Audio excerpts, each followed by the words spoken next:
Ողջույն, Հայաստանում սպասվող ընտրությունները սովորական քաղաքական մրցակցություն չեն լինելու,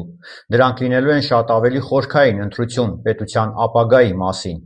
Վերջին ամիսներին որոշ քաղաքական ուժեր և նրանց սպասարկող շրջանակներ փաստացի չեն էլ թաքցնում, որ պատրաստ են Հայաստանի ինքնիշխանությունը դարձնել առևտրի առարկա, այն փոխանակելով կարճաժամկետ քաղաքական շահերի կամ արտաքին հովանավորության հետ։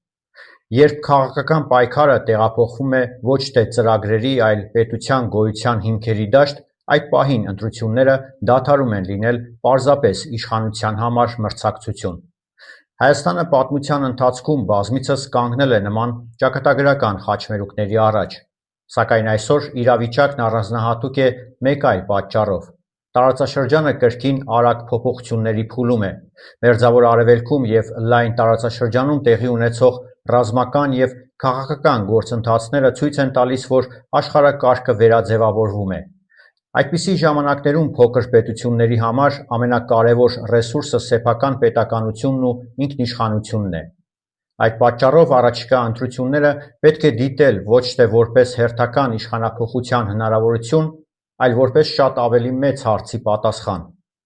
Ուզում ենք պահպանել Հայաստանը որպես ինքնիշխան պետություն, թե պատրաստ ենք այն դարձնել ուրիշների խաղի գործիք։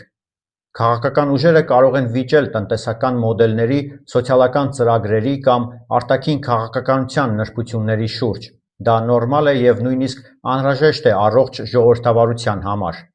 Սակայն կա մի կարմիր գիծ, որը չի կարող լինել քաղաքական առևտրի թեմա՝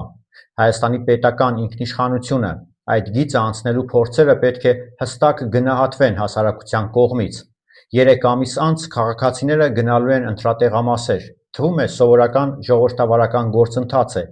բայց իրականում այդ օրը շատ ավելի մեծ որոշում է ընդունվելու։ Քվեաթերթիկի վրա գրված անունները դրանք սոսկ անուններ չեն միայն,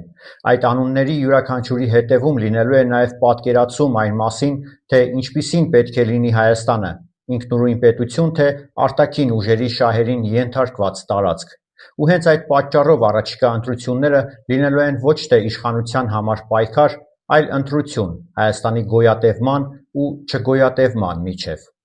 Ես Մկրտիչ Իսրայելյանն եմ, կհանդիպենք։